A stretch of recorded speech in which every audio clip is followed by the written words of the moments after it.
असणार आहे, डॉक्टर असणार आहे, मोठा इंजिनियर असणार आहे. तसेच या ठिकाणी जे बालमित्रांना बक्षीस वितरण झाले, या सर्व गुणवंत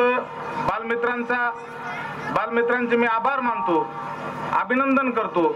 मला असं वाटतं की आजपर्यंत आपण फक्त विद्यार्थ्यांनाच पारितोषिक देताना पाहिलेलं आहे, परंतु या सर्व नियोजनामध्ये अत्यंत छान असं इंगळे सरांचं नियोजन असल्याने की ज्या विद्यार्थ्यांना आपली माता घडवते व ती स्कूलमध्ये पाठवते व वेळेवर त्या विद्यार्थ्याचा अभ्यास घेते, म्हणून अशा पण मातांना प्रोत्साहन देण्याचा व त्यांना बक्षीस देऊन त्यांना प्रोत्साहित केलेला आहे. हा एक अत्यंत उल्लेखनीय कार्यक्रम आहे. मी माझ्या जाधव परिवाराच्या वतीने व रिपब्लिकन पार्टी ऑफ इंडियाच्या वतीने आदरणीय इंगळे सरांचा व त्यांच्या सर्व कर्मचारी पदाधिकाऱ्यांचा आभारी आहे. आपण मला बोलवलं, आमचा सन्मान केला, त्याबद्दल मी आपले आभार मानतो. थांबतो. जय हिंद, जय महाराष्ट्र.